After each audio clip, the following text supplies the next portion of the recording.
¿Feliz sábado? Amén. ¿Cómo se sienten? Bien. Amén. El tema que quiero compartir con ustedes en esta mañana,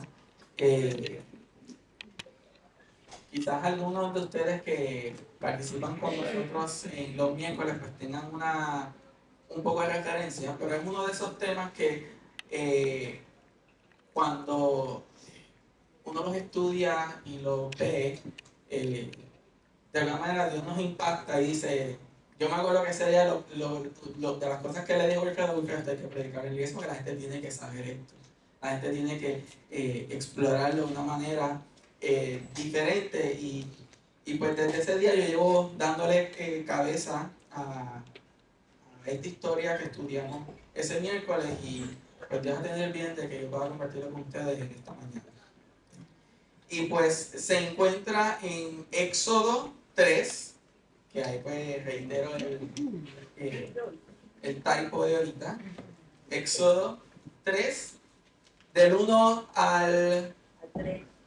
Se leyó del 1 al 3, pero vamos a llegar hasta el 8 más o menos por ahí, para poder tener la historia completa, pero el 3 no va a dejarlos en la intriga.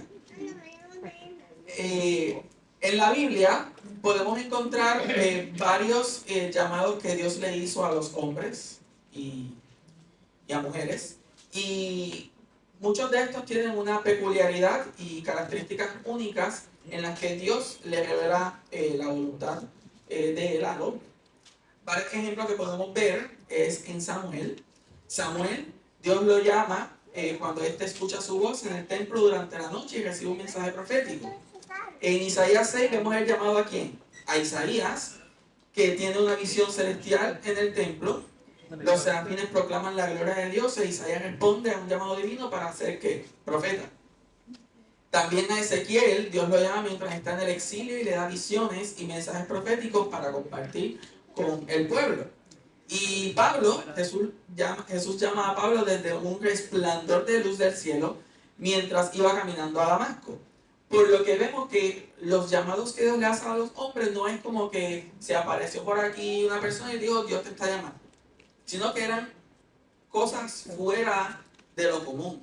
Un resplandor fuera de lo común, una visión con algo fuera de lo normal. En el caso del hombre que vamos a estar hablando en esta mañana, que es de quién? De Moisés, fue un caso peculiar porque lo llamó a través de ¿qué? De una zarza ardiente. De este modo, el llamado de Dios siempre fue una iniciativa que viene de quién? De Dios, y que le brinda al ser humano la oportunidad de colaborar con el Omnipotente. Por lo tanto, esta es una iniciativa de Dios que nos da la oportunidad de ¿qué? De colaborar con Él. No es un derecho, no es que algo que merezcamos, sino que Él nos da ¿qué? La oportunidad de colaborar con Él. ¿Con qué propósito? Con el propósito de alcanzar la salvación, de acercarnos a Él, de llevarnos a sus pies y que podamos rescatar a otros que así lo necesitan. Vamos a leer Moisés del 1 al 8, para Éxodo, del 1 al 8, para poder entonces entender la historia que vamos a estar leyendo. Disculpen. Dice así: apacentando Moisés las ovejas de su suegro Jetro, sacerdote de Madián, llevó las ovejas a través del desierto y llegó hasta Horeb, monte de Dios. Allí se le apareció el ángel de Jehová en una llama de fuego en medio de una zarza. Al fijarse, vio que la zarza ardía en fuego, pero la zarza que no se consumía. Entonces Moisés dijo, eso es como nosotros los curiosos. Moisés dijo, iré ahora para contemplar esta gran visión. ¿Por qué causa la zarza? No se ve quema. Cuando Jehová vio que iba a mirar, lo llamó de en medio de la zarza. Moisés, Moisés. Aquí estoy, respondió él. Dios le dijo, no te acerques, quita el calzado de tus pies, porque el lugar que tú estás, tierra santa es. y añadió: yo soy el Dios de tu padre, el Dios de Abraham, el Dios de Isaac y el Dios de Jacob. Entonces Moisés cubrió su rostro porque tuvo miedo de mirar a Dios. Dijo luego Jehová: bien he visto la aflicción de mi pueblo que está en Egipto, y he oído su clamor a causa de sus opresores, pues he conocido sus angustias. Por eso he descendido para librarlos de manos de los egipcios y sacarlos de aquella tierra a una tierra buena, ancha, una tierra que fluye leche y miel, a los lugares del cananeo, del eteo, del amorreo, del pereceo, del heveo y del jebuseo. Aquí vemos un encuentro muy particular y un llamado muy especial con una misión bastante clara, bastante enfocada, con una misión bastante fija. Y quiero compartir con ustedes 5 detalles que debemos nosotros notar y estudiar en esta historia. Primero es que se nos presenta un lugar especial. Y este lugar era especial porque era especial. Este lugar se llama aquí el monte Horeb. Y se le dice el monte Horeb, el monte de Dios. Es importante entender el lugar en el que se está llevando el contexto de la historia, porque el Éxodo se escribió después de la manifestación de Dios a Israel, por lo que se le llamó a este monte el monte de Dios. Los comentaristas bíblicos han llegado a la conclusión de que Horeb y Sinaí son 2 nombres para la misma montaña. Yo tampoco lo sabía, no lo había entendido de esa manera, pero cuando uno lo estudia, sí podemos llegar a la misma conclusión, porque en Éxodo 19:18 dice que Dios habló al pueblo en medio del fuego desde el Sinaí, mientras que en Deuteronomios 4:10-11 afirma que fue en Horeb, hablando de la misma escena. Por lo tanto, Horeb y Sinaí es que la misma montaña. El monte Horeb o Sinaí llegó a ser un lugar con gran significado espiritual. ¿Saben por qué? Porque fue allí donde Dios le entregó al pueblo los 10 ¿qué? Mandamientos. Y si no fuera mucho, 100 años después, donde Dios se le manifestó a Elías a través de un siervo apacible en el monte Horeb. Aquí vemos y aprendemos que el lugar de por sí no era especial, porque estaba en medio de un desierto. El lugar de por sí, la montaña, no era especial de por sí. ¿Qué lo hacía especial? Hoy tenemos la bendición de que con todo lo que estudiamos podemos entender y comprender que lo que hacía especial ese monte era la presencia de Dios. El que Dios estuviera en ese lugar convertía a ese lugar en un lugar de tierra que santa. Hoy nosotros tenemos la oportunidad, a través de el sacrificio de Cristo Jesús, que donde quiera que nosotros vayamos e invoquemos el nombre de Dios y su presencia, ese lugar se convierte en ¿qué? Porque estamos trayendo la presencia de ¿quién? De Dios a nuestras vidas. Eso puede ser en tu carro, en tu casa, en tu trabajo, en la iglesia, en la plaza, en el monte donde estés caminando. Cualquier lugar que nosotros invitemos la presencia de Dios, en conciencia pura de que Él va a estar aquí con nosotros, esto se convierte automáticamente ¿qué? En un lugar santo, porque es un lugar santo.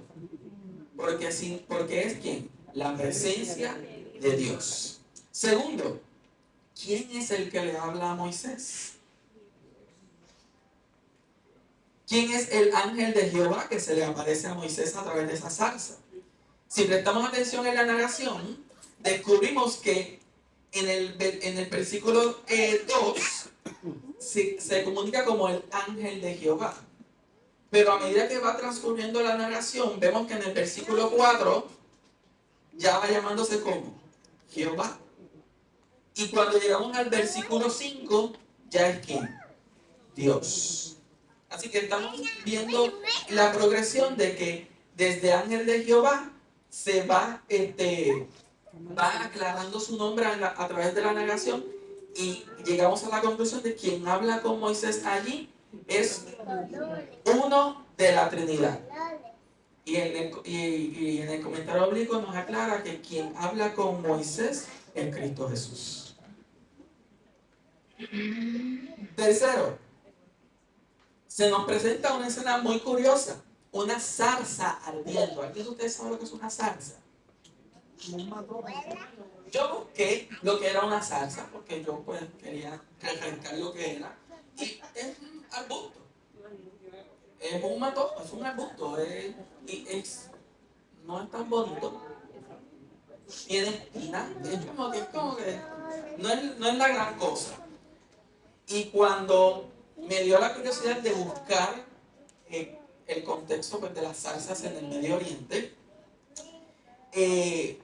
estos arbustos eran silvestres y no muy bonitos y no tenían ninguna importancia dentro de la cultura de, de, de ese ambiente porque pues eran maleza. Es como si nosotros estuviéramos caminando por el monte y vemos que un matojo de pasto se está quemando, tiene una llama de fuego, pero no se está consumiendo. A ese nivel es que se compara la salsa.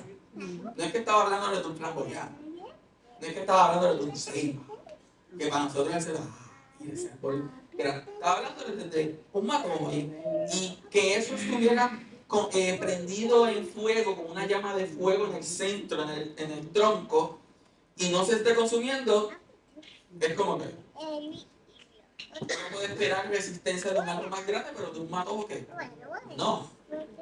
Por lo tanto, este evento particular nos trae varias enseñanzas. Y una es que nos hace recordar la humildad de nuestro Dios. Dios no buscó un árbol frondoso y grandioso para mostrarse al hombre. Dios decidió mostrarse a través de ¿qué? De un arbusto común y corriente sin ninguna importancia, demostrando que aún en lo insignificante, Él puede ¿qué? Hablar a nuestras vidas. E inclusive que aunque la salsa insignificante de por sí puede ser un matojo débil, Dios a través del fuego lo hace algo que... Así que cuando pensemos que nosotros no somos especiales, como en el caso de Moisés, que no se sentía seguro de lo que Dios le estaba mandando a hacer, Dios nos capacita y nos hace aptos para lo que Él nos llama. Cuando dudamos de nosotros mismos, Dios nos llena de ese fuego que nos capacita y nos prepara para poder cumplir nuestra misión. De esta forma, presentarse a Moisés nos enseña la manera en que hoy también Dios puede utilizar elementos de cualquier tipo para poder hablar a cada uno de nosotros en distintas circunstancias. El cuarto detalle que quiero compartir con ustedes en esta historia y nos sirve de reflexión está en el verso 5. ¿Y qué le pide en el verso 5? Dios le dijo que no te acerques. ¿Por qué? ¿Qué tenía que hacer? Quitarse las sandalias. Quitarse las sandalias. Saben, en el Medio Oriente, por lo general,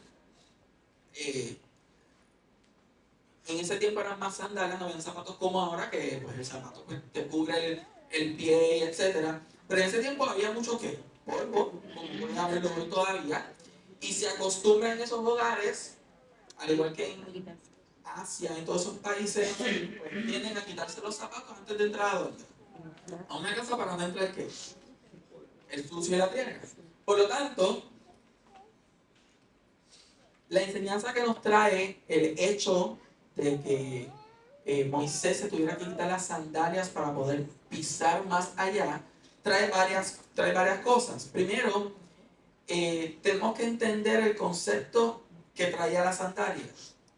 Y muchas veces nosotros queremos acercarnos a Dios, a un llamado que Dios nos hace, pero nos negamos ¿en qué? En quitarnos ¿qué? Las sandalias. Muchas veces nosotros como cristianos debemos de aceptar el llamado de Dios, pero también seguir obedientemente sus guías y sus directrices para poder andar por el camino que Él quiere que andemos. Y estas sandalias pueden significar desde todo aquello que nos impide acercarnos a Él, como todo aquello que nos impide obrar de la manera correcta. También puede significar ese orgullo que me impide poder reconocer lo que Dios quiere hacer en mi vida. Yo tengo que, yo tengo que despojarme y reconocer que quién es Dios, que Él es Dios. Yo tengo que despojarme y reconocer humildemente la misma manera en que Él lo ha hecho conmigo, en que Él tiene el control y que yo estoy ante su presencia.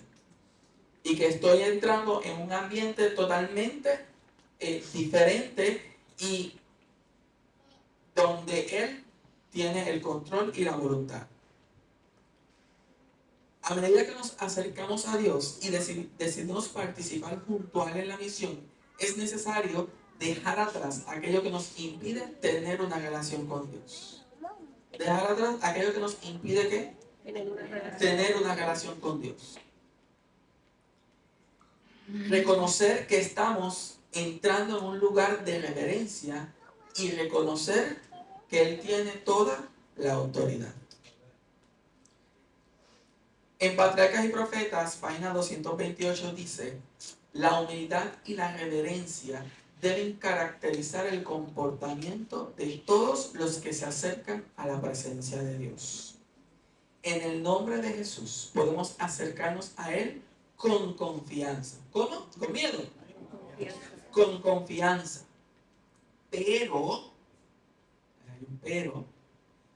no debemos hacerlo con osadía de la presunción, como si el Señor estuviera al mismo nivel que nosotros.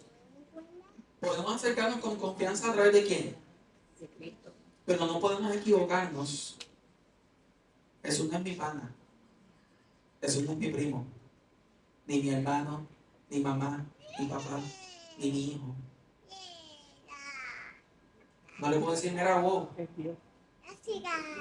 Sí, no, es que tenemos que reconocer. Una cosa es acercarnos con confianza, pero debemos hacerlo entendiendo como Moisés hizo. Quítate la sandalias porque lo que tú estás pisando de ahora en adelante, ¿qué es? Santo. Mi presencia está más allá de lo que tú puedes ¿qué? Comprender. Algunos se dirigen al Dios grande, todopoderoso, santo, que habita en la luz inaccesible como si se dirigieran a un igual o inferior. Hay quienes se comportan en la casa de Dios como no se atreverían a hacerlo en una sala de audiencias de un soberano terrenal. Estas personas deben recordar que están ante la vista de aquel a quien los serafines adoran, ante quienes los ángeles cubren su rostro. A Dios se le debe reverenciar grandemente. Todo el que verdaderamente reconozca su presencia se inclinará humildemente ante Él, y como Jacob, cuando contempló la visión, exclamará: ¡cuán terrible es este lugar! No es otra cosa que casa de Dios y puerta del cielo. La presencia de Dios es algo que no podemos describir, pero la reverencia que debemos darle a Él en el ejemplo de Moisés lo deja bien claro. Todo aquello que nos impide debemos dejarlo atrás para poder entrar en un aspecto de vulnerabilidad ante la presencia de Dios, porque Él nos va a cuidar. Quinto, el detalle que quiero compartir con ustedes ahora está en los últimos versos que leímos, que es la muy fácil misión que le dio a Moisés. Fue fácil. La misión que le dio a Moisés. ¿Cuántos creen que fue fácil? ¿Cuántos creen que fue complicada? Bien difícil. ¿Cuántos se hubieran atrevido como Moisés, sin peros, a hacer esa misión? Yo creo que todos hubiéramos puesto peros igual que Moisés, de entrada. Porque la realidad es que Moisés había salido de Egipto. ¿Ustedes creen que Moisés quería regresar a Egipto? después de lo que había pasado. Yo hubiera sido Moisés, yo no hubiera querido regresar a Egipto. Pero Dios tenía un propósito. Dios le pide a Moisés que regrese a Egipto, pero esta vez para presentarse ante el faraón con la misión de sacar al pueblo de Israel que estaba en opresión, ¿dónde? Que estaba esclavo en Egipto.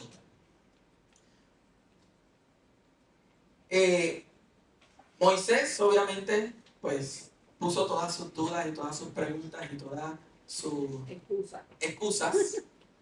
Pero Dios cada vez que le traía una excusa, Dios le decía, está cubierto. No más que yo llevo tanto tiempo fuera de Egipto que yo no me sé la lengua natal. No te preocupes, Gitano. Yo hablo con él y contigo y él va a hablar por ti, que él tiene un dialecto. Toma. No, pero tranquilo, llévate la vara. Que con esto vas a hacer mis milagros. Anda. Muchas veces nosotros, hoy en la actualidad, cuando Dios nos llama a hacer algo, decimos, ay Dios, pero es que yo no me siento listo, no te preocupes.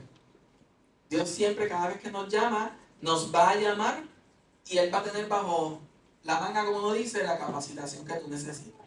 Dios no necesita gente capacitada, gente ready para hacer lo que sea. Dios necesita gente que esté dispuesta a qué y comprometidos a trabajar y cumplir la misión. ¿Y Dios va a hacer qué? El resto. Como creyentes, en el segundo advenimiento tenemos una encomienda de predicar el Evangelio a toda tribu, nación, lengua y pueblo. ¿Verdad? Pero aquí hay algo bien curioso, que quiero que ustedes, pues, al igual que yo, podamos grabar en nuestros corazones y poder vivirlo día a día con más fuerza cada vez, porque Cristo viene pronto, ¿verdad? Amén. Moisés tenía una misión, era regresar a Egipto y sacar al pueblo. ¿Cómo era la única manera en que Moisés iba a volver a salir de Egipto? Con el pueblo. Sin el pueblo, si el faraón se hubiera tardado 10 años en liberar al pueblo, ¿cuántos iba a estar Moisés allí liberando al pueblo? 10 años. 10 años, porque su misión era ¿qué? Sacar al pueblo. ¿No les parece algo similar a lo que nosotros hoy en día tenemos como misión en el Evangelio? Si nosotros no predicamos el Evangelio, pues seguimos aquí. Porque nuestra misión es, ¿cómo único salimos de este mundo? Lleno de pecado. Predicando el Evangelio para que Cristo ¿qué? Para que Cristo venga pronto. ¿Tú quieres apresurar la venida de Cristo? Hay que predicar ¿qué? El Evangelio. Porque sin eso, pues estaríamos como Moisés en Egipto, tratando de sacar al pueblo con cada cosa que hacía. Seguía ¿qué? Tratando de sacar al pueblo, porque su misión era ¿qué? Sacar al pueblo. Nuestra misión es predicar el Evangelio y dejarle saber a otros que Cristo viene. Que Cristo te ama, murió por ti y está dispuesto para ¿qué? Para salvarte. Y siempre y cuando lo hagamos con quienes nos rodean, porque no tienen que ir a China. Muchas veces nosotros pensamos que no, que solo los misioneros se encargan. Pero muchas veces nuestro vecino no conoce al Dios que nosotros conocemos. Nuestro amigo en la escuela no conoce al Dios que nosotros conocemos. Muchas veces nosotros tenemos que allegarnos a aquel que nos necesita para poder llevarle esa semilla de esperanza. Ahora nosotros podemos entender cómo el llamado de Moisés es paralelo con nuestro llamado, que nos ha sacado de Egipto para poder capacitarnos y rescatar a otros que están en la esclavitud de este mundo. Si estamos aquí es porque Dios nos ha sacado ¿de dónde? De ese Egipto que está allá afuera y nos está llamando a que de igual manera que nos han rescatado a nosotros, que nosotros vayamos y ¿qué? Y rescatemos a otros, ayudemos a otros a que conozcan ¿qué? La verdad y el amor que Dios tiene para cada uno de nosotros. Ahora, quizás te preguntas, siguiendo estos pasos yo puedo ser victorioso, pero ¿qué yo debo hacer en mi vida diaria, en mi vida espiritual? ¿Cómo yo puedo reforzar mi vida en Cristo Jesús y en mi comunión con Él diariamente? Moisés nos da la respuesta con 5 ejemplos que Él dio en su misma manera de actuar. La primera enseñanza que Él nos dio de cómo nosotros poder continuar creciendo en esa comunión con Dios es prestar atención. Cuando Moisés se acercó a la zarza ardiente, el ángel del Señor le habló desde el medio de la zarza. Y Moisés respondió, no, no estoy aquí. ¿Cómo respondió? Heme aquí. Este no fue un encuentro ordinario, fue una aparición especial y personal de Dios a un exiliado anciano que estaba trabajando como pastor. Dios había escogido a Moisés para sacar a su... Probablemente tuvo que ejercer paciencia y autocontrol, cualidades que había aprendido de cada uno de sus 40 años de pastoral en Madián, para acortar su respuesta. La habilidad de responder con claridad y brevedad requiere años de madurez.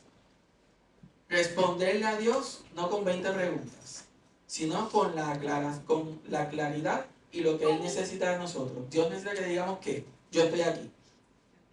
No con peros, yo estoy como abierto para que tú me uses. Tercero, rendirse. Moisés vio esta gran visión, se acercó más y escuchó una voz. Lo único que requería de él era que se rindiera. Descubrir la voluntad de Dios para nuestra vida no resulta en negociar con Dios. ¿No resulta en negociar con quién? Yo no voy ante Dios y le digo, Dios mío, si tú haces esto, yo hago aquello. Si yo hago esto, yo hago... No. No se negocia con quién. La voluntad de Dios no se negocia. Sino más bien comienza con una rendición. La rendición es el proceso de toda una vida de soltar el control y asirte de la confianza de Dios. Soltar el control y que Él sea ¿qué? El que guíe nuestro camino. Cuarto, quitarnos ¿qué? Los zapatos. Bajo la dirección de Dios, Moisés humildemente se quitó las sandalias. Un acto que representaba a Dios como superior a él. Moisés estaba reconociendo su humildad delante de Dios y su presencia en el lugar santo de Dios. A medida que participamos en el proceso de conocer la voluntad de Dios por medio de prestar atención a estas zarzas ardientes, nos acercamos a investigar y escuchamos. Y llegamos a un punto de rendición y somos inevitablemente dirigidos a adorar a través de quitándonos ¿qué? Las sandalias. Y el quinto y último, adorar. La tierra santa a la que Dios se refiere no es un lugar. Tierra santa es la presencia de Dios. ¿La tierra santa es qué? La presencia de Dios. Moisés había estado en esa montaña antes sin necesidad de humillarse o quitarse las sandalias. Pero la diferencia esta vez era que Dios estaba allí. Y su presencia lo cambió todo. La presencia de Dios hace que los lugares más ordinarios se vuelvan santos. Tu cubículo, tu cocina, puede ser un lugar santo a causa de la presencia de ¿quién? De Dios. Cuando enfrentamos miedos o incertidumbres, es común buscar excusas. Sin embargo, debemos recordar que Dios nos conoce a la perfección y sabe de qué somos capaces. A veces nosotros mismos no sabemos de qué somos capaces. Pero Dios ¿qué? Sí lo sabe. Al igual que Moisés, Dios quiere usarte a ti y a mí para traer liberación a otras personas que hoy se encuentran lastimados por la opresión del pecado. Dios ve a otros en su sufrimiento y se vale de hombres y mujeres como nosotros para mostrarles el camino hacia la salvación. Los ángeles están locos por bajar y acabar esto. Pero Dios quiere que lo hagamos ¿quiénes? Nosotros. Es nuestra tarea, es nuestra misión. Tenemos que pedirle a Dios todos los días que nos ayude y nos dirige a que imitemos a quién, a Cristo Jesús. Que aprendamos de los ejemplos de Moisés y otros hombres que siguieron a Dios, que nos dejan en su palabra ejemplo y guía de cómo perfeccionar nuestro carácter a través de la comunión con Dios, para que podamos estar listos para predicar el Evangelio, compartirlo con quienes lo necesitan a nuestro alrededor y prepararnos para su pronto regreso. Padre nuestro que estás en el cielo, gracias te damos por este mensaje. Gracias te damos por decidir darnos esa oportunidad de colaborar contigo en esta misión, en llevar este mensaje de buenas nuevas a todo aquel que lo necesita. Ayúdanos a poder consagrarnos a ti cada día, tener una comunión contigo, que podamos prepararnos para tu pronto regreso. Que podamos aprender de Moisés y de estos otros hombres que fueron llamados por ti, para poder responder y actuar tal cual ellos lo hicieron y fueron fieles siervos tuyos para proclamar el mensaje. Gracias por todo, tú lo pedimos. Amén.